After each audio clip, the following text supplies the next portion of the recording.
Today on People Now. We are looking back on 2016's biggest fashion trends and predicting what will be on the red carpet for 2017. What do you do with all those empty champagne bottles after your holiday celebrations? Well, HGTV star Nicole Curtis has the perfect DIY idea. Our Thursday hero will not only make you feel good, but she may just inspire you to do something good. Crime show junkies, we've got 3 things to share with you about the mysterious murder that shook a small town in Alaska.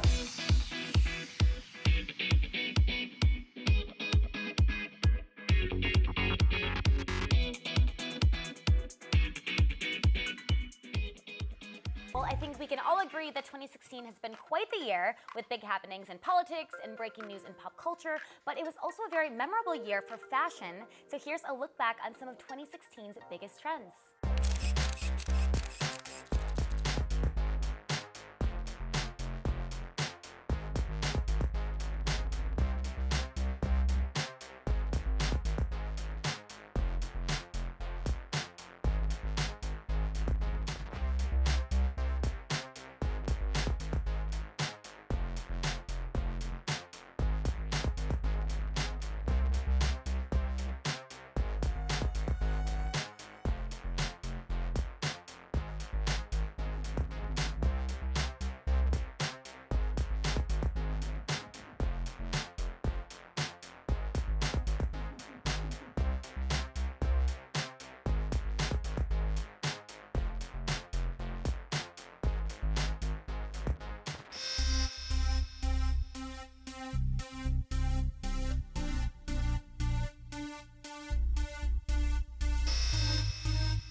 So many great styles there. I know I personally was all about the choker necklace, Exhibit A. But now that the year is almost over, it's time to look ahead to 2017. So here to help us predict some of the big fashion trends, stars, and moments for the upcoming year is People's Deputy Style Director, Sharon Cantor. Thank you so much for being here, Sharon. Thank you for having me. I love all those styles that we get to see, so I'm excited for 2017. Now, first of all, before we get to our predictions, what do you think is a style from 2016 that will carry over into the new year? Well, one of the biggest styles that we saw, as you saw in that clip, was off-the-shoulder dresses and off-the-shoulder tops.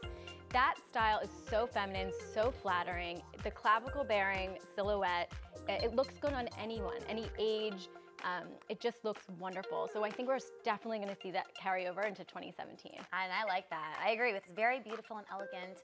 Let's get to your predictions for this next year. What is one trend we can definitely look forward to in 2017? One trend that I'm really, really excited about is ruffles. Now, these are not your grandmother's ruffles.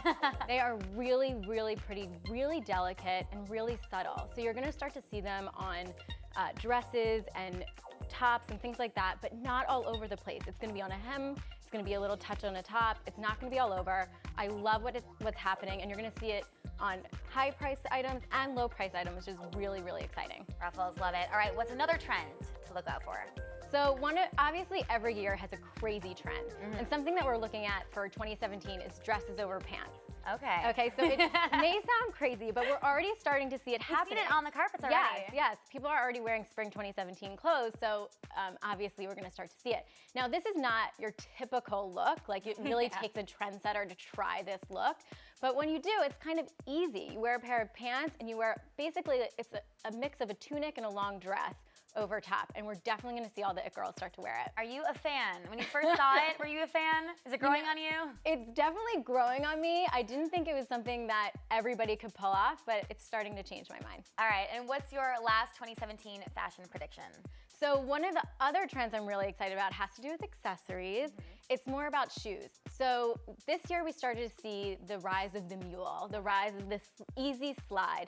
Next year, they're gonna become even more wearable. So we're gonna start to see block heels, flats even, really beautiful silhouettes of these shoes that are gonna be really easy and wearable, which is really nice. Nobody wants the sky-high stiletto anymore. They want shoes that they can wear. And I think that's what we're gonna start to see with these easy, really cool mules. That's good news. Yeah. People that want to be comfortable. Let's move on to the biggest fashion event of the year, the Met Gala. So who's hosting and what is the theme gonna be? You're right, it's the biggest fashion event of the year. It's the first Monday in May. I already know the date, May 4th, 2017. Like, that's in the books. It's in the books. And it's gonna be big. This year they're gonna honor Comme des Garçons, a really famous label by Rei Kawakubo. And she is known for really reinventing the fashion wheel. Like, she always goes all out. It's always really creative. So they're gonna have 120 pieces of her looks. The best part is there's famous celebrities that go all the time. This year, Katy Perry is hosting along with Pharrell. Okay. Two very fashionable people. So they're bound to bring it. We're really excited. That's going to be exciting just to see what everyone wears. So we're going to be tracking a lot of stars this next year. Now, I think a lot of people are going to have their eyes on Meghan Markle, so Prince Harry's girlfriend, also star of Suits. How do you think her style is going to develop in this next year? I mean, kind of maybe embody Kate Middleton a little bit?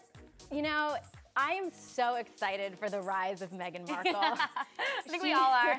Once it was announced that she was Prince Harry's girlfriend, I couldn't wait to see what she's starting to wear. She hasn't been on many red carpets since the announcement, and she hasn't really stepped out with him. So in 2017, could those things be happening? Will we see her on red carpets, and will she make an appearance with Prince Harry?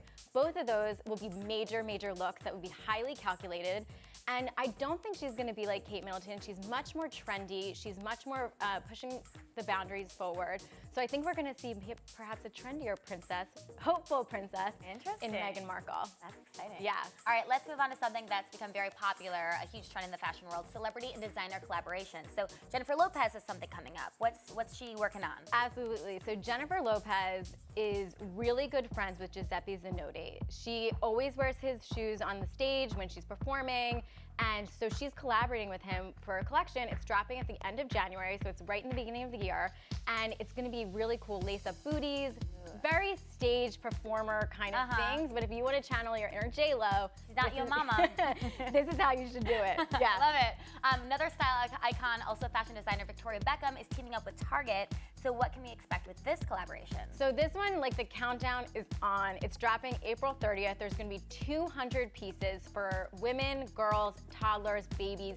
It's her first kids collection, and it's all under $70. It's going to be amazing. We haven't seen Target do something like this since Lily Pulitzer and Missoni, this kind of giant collection with a designer. And Victoria is really known for her sleek, cool, city girl style, so she's gonna bring that to the masses. It's gonna be amazing. Nice. Well, another trend that never goes out of style, wedding dresses, of course.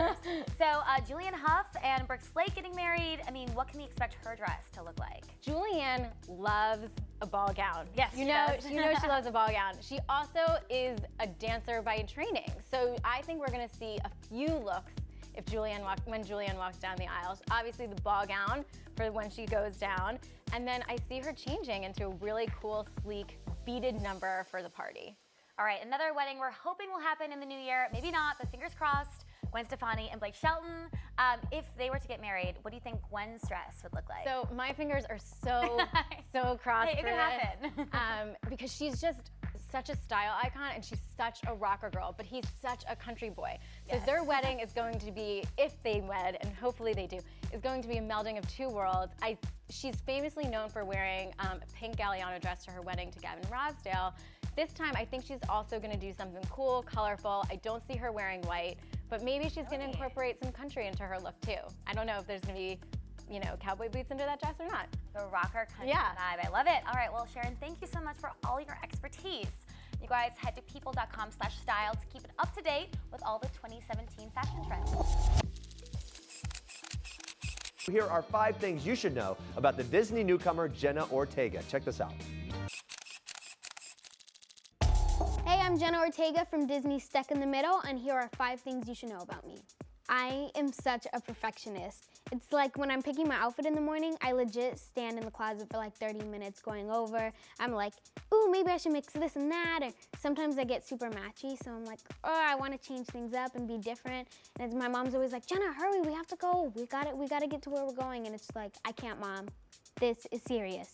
I make a mean quesadilla. My nephew, I have 2 now, but my older nephew, he loves quesadillas. It's like all he eats. So it's like I'm always making them for him, and I always make the best ones, just saying. I am 1 kid in a family with 6 kids. So my character Harley, she's the middle child in a family with 7 kids.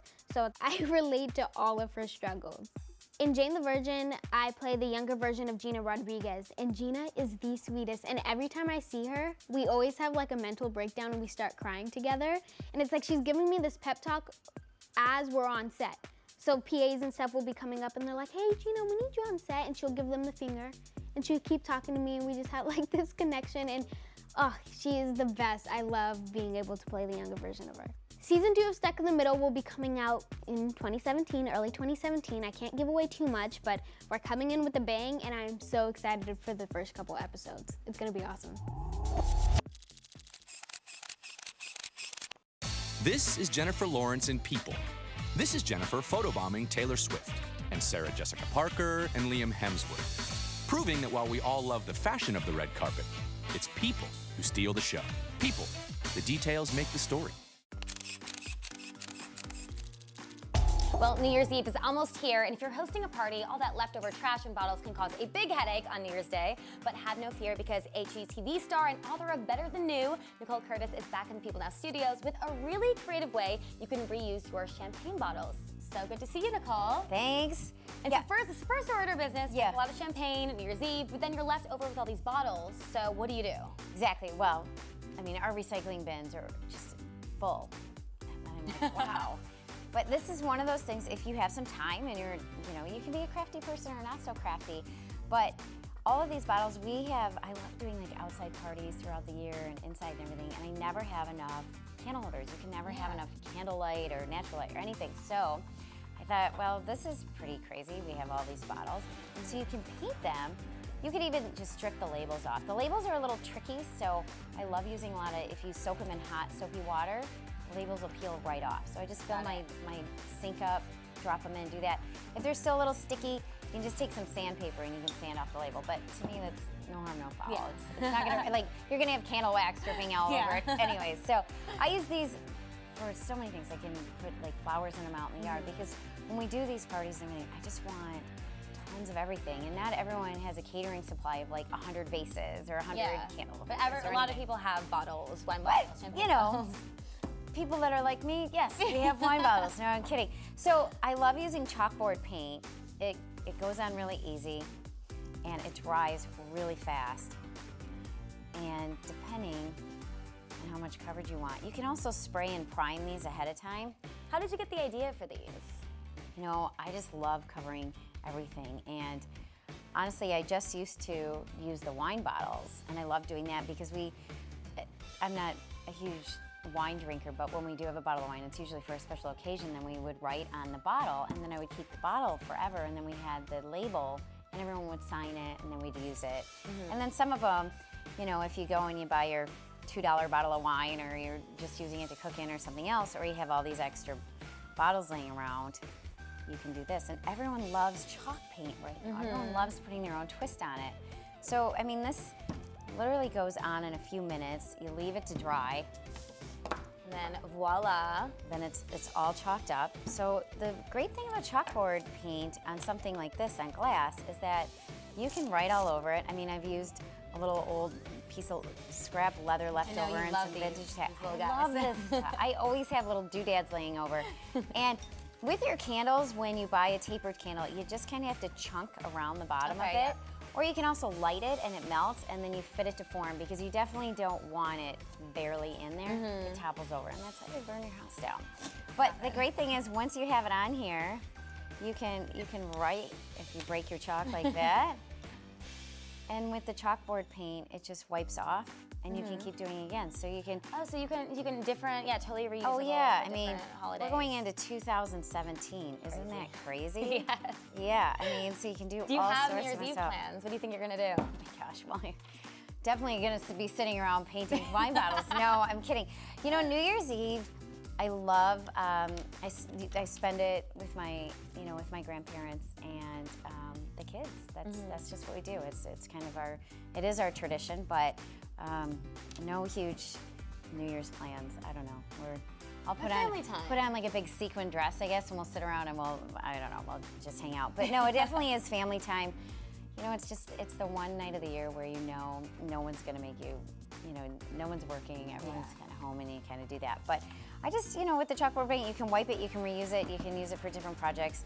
I love just adding things on. You can add the ribbon to it, all sorts of fun stuff. Yeah, I know that we've had these before when we decorated the presents or whatever, but you have these amazing vintage cards, which I think are so cool and so personal. Well, and I love to throw parties for other people. So when it's somebody's birthday or something, I've done before where I've taken, I did a 50th birthday party and I took photos of the person throughout the years, and then all of the candles had some funny photo that embarrassed the heck out of them for the entire evening right there.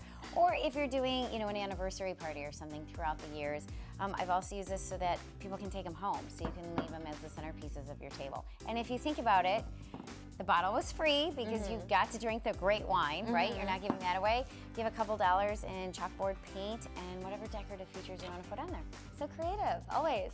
Well, Nicole, thank you so much. Yeah, thank you. And make sure you have a great New Year's with your family. Without my hands. And make sure to check out Nicole's book, Better Than New, available at NicoleCurtis.com.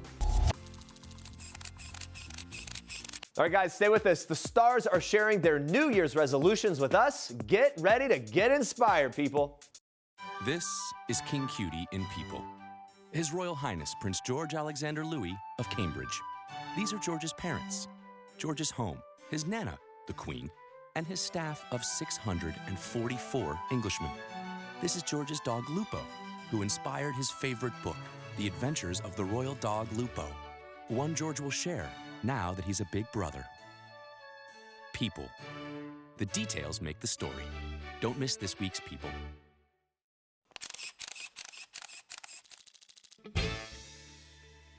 My New Year's resolution is to get more sleep.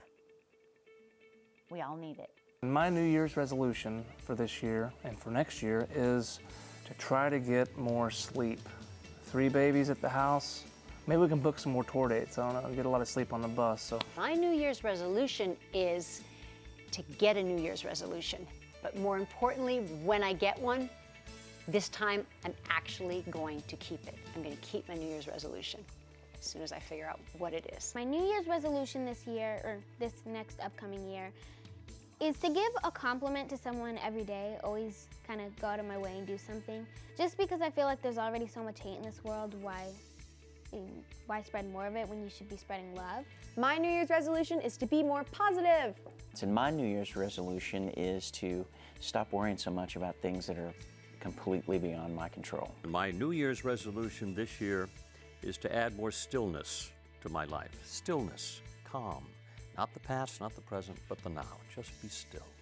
My New Year's resolution, given everything going on in our country right now and seeing how much of a divide we have, I'm going to do my best to reach out and to be understanding and to bridge that divide. I'm going to try to do my part. My New Year's resolution is to not make New Year's resolutions. You always get disappointed. I always break them. So, you know what? I just don't make them anymore. My New Year's resolution is to improve my diet. So ideally, if I could manage my sweet tooth and eat less chocolate and more vegetables, that would be ideal for 2017.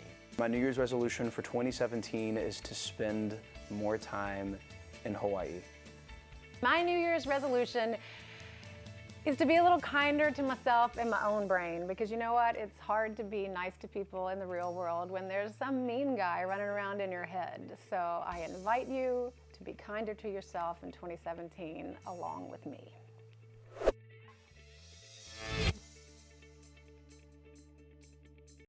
This is King Cutie in People. His Royal Highness Prince George Alexander Louis of Cambridge. These are George's parents, George's home, his Nana, the Queen, and his staff of 644 Englishmen. This is George's dog Lupo, who inspired his favorite book, The Adventures of the Royal Dog Lupo. One George will share now that he's a big brother. People. The details make the story. Don't miss this week's People. Well, we are approaching a new year, and if you look for things to help make you feel good, our Thursday Hero Story may also make you do some good.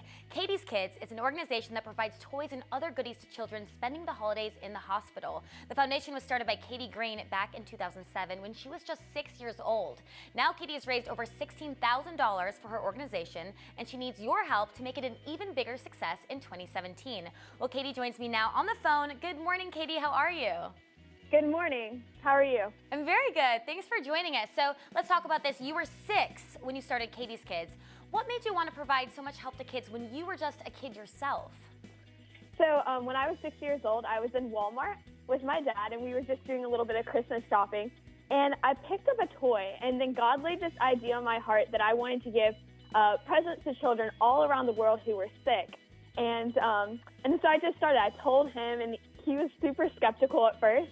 And then he was like, well, go tell your mom, because that was like probably the easiest thing to tell me.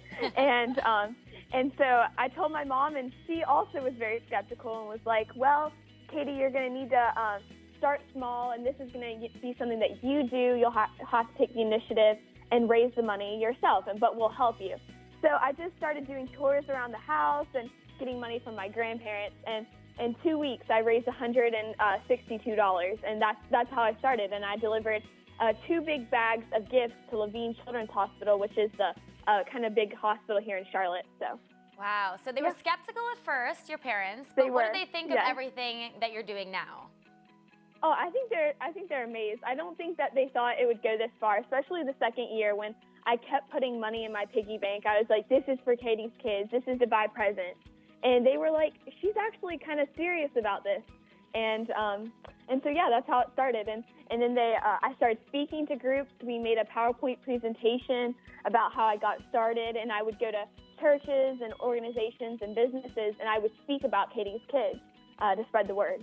Yeah, I mean, and now you've raised over $16,000 for gifts since starting. So first of all, how did you raise so much money? What are the things you did to raise this money?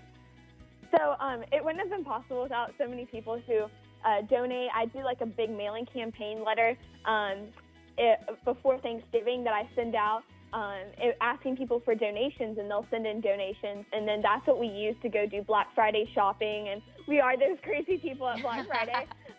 And it's so much fun. And then people also do toy drives. So like organizations will do toy drives, and that's another big part of Katie's Kids. Yeah, and what has the response been like from all the kids that you've helped since starting? So one of the common misconceptions is that I'm actually not able to see the child in the hospital because of like infection control and privacy concerns. But through the years, we've gotten so much feedback from people who have received gifts in the hospital. Like this one teenage girl had a bone marrow transplant, and she was at the hospital in Chapel Hill. And she Facebook messaged us saying that she had received a gift on Christmas morning, and how that made her feel so happy. And all the other patients that she knew, her friends, receiving gifts, just seeing how they were happy and how much she was happy. She wrote us a Facebook message, and things like that is just amazing when I hear that. That's so amazing. What a great story. Well, you've been nicknamed Katie Claus because you've given so many gifts away. You made public appearances at schools to speak about Katie's Kids. What has been the best part of this whole experience for you? My favorite part is delivering the gifts. Even though I'm not able to see the patients, that's okay. I get to see the child life staff, the people who actually are with the patients on a lot in the hospital, and a lot of the day. And, so it's great seeing them. Their smiles when I deliver. We have this huge box truck that we go and make a road trip to each of the hospitals. And when I'm able to lift up that trailer door and all the boxes of toys come out, and their faces are just so happy and everything, it's just amazing. Yeah. I love that. Well, 2017 is right around the corner. So what do you have planned for Katie's Kids in the new year? So we're planning on hitting it strong with toy drives at new locations, and I'm going to be writing more letters to people asking for donations, and we're just trying to reach more children in the hospital. That's our goal, yeah. And what can people around the country do to help support Katie's Kids? How can they get involved?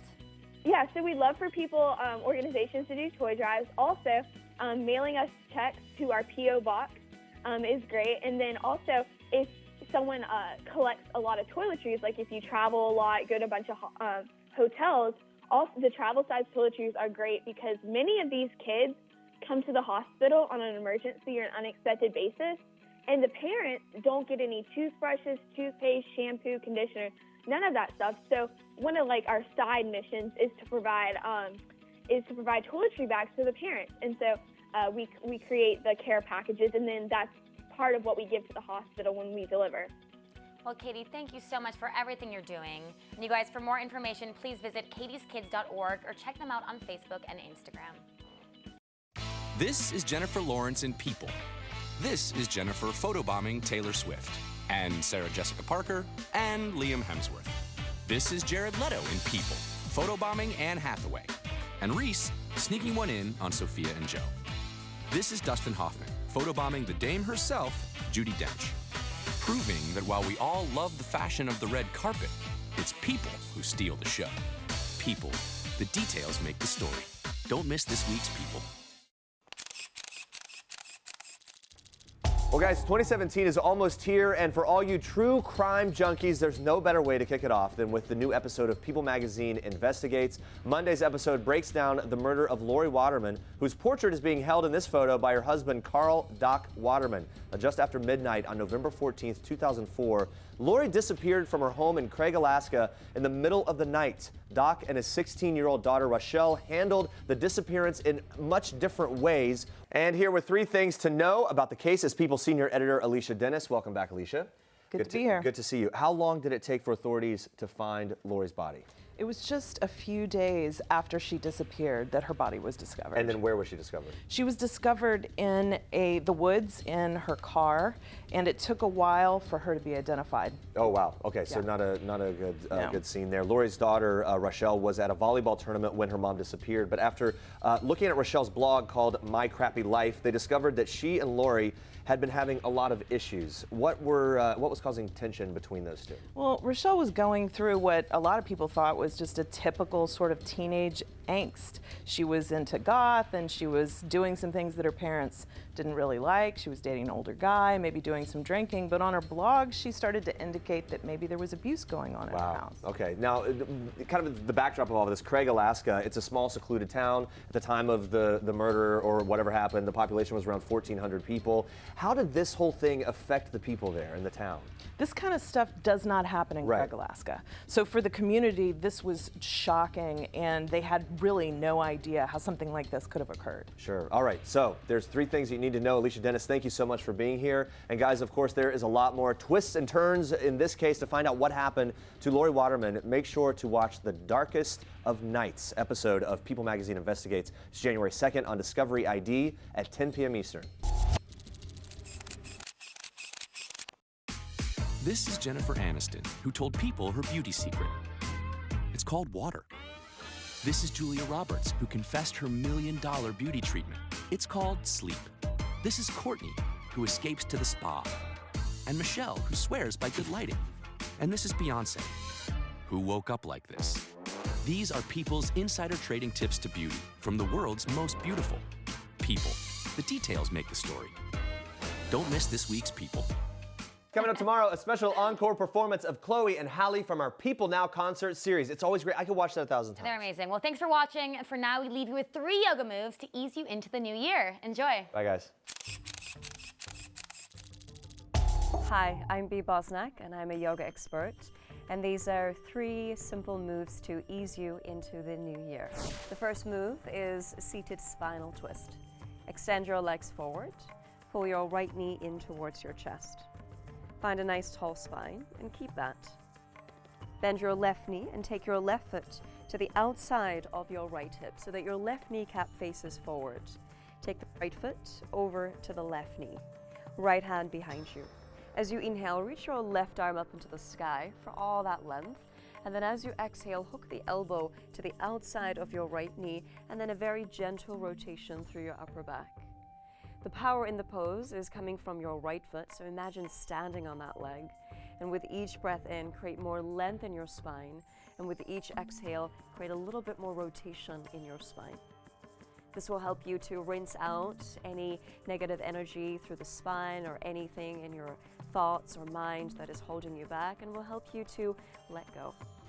The second pose is pigeon pose. We'll get started on all 4s, hands and knees. Step your left leg back and step your right leg back. From here, bring your right knee towards your right wrist, and then send your left leg as far back as you can. Relax your left toes on the ground.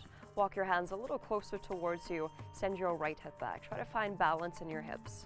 As you inhale, push the ground away, open the chest, and then as you exhale, very softly come closer towards the ground. You can keep your elbows down onto the ground, or your arms could be completely straight. This will help you to create more space and expansion in the capsule of your hip. as well as release any kind of stored energy that needs to go in the hip joints. The third pose is upward facing dog. We'll get started in hands and knees, all fours. Step your left leg back and step your right leg back. Push the earth away as you slowly start to hover your belly towards the ground. Use the stability of your hands to create space in your chest and your shoulders. Relax your toes down so that you can feel your toenails grounded. This will give you a little bit more stability in the back of your legs, and squeeze your inner thighs. Let the back bend happen more from your upper chest and less from your lower back. Take a full breath in and a deep breath out. And this will help you to create more expansion in your shoulders, your pecs, your sternum, and keep you open, free, and relaxed.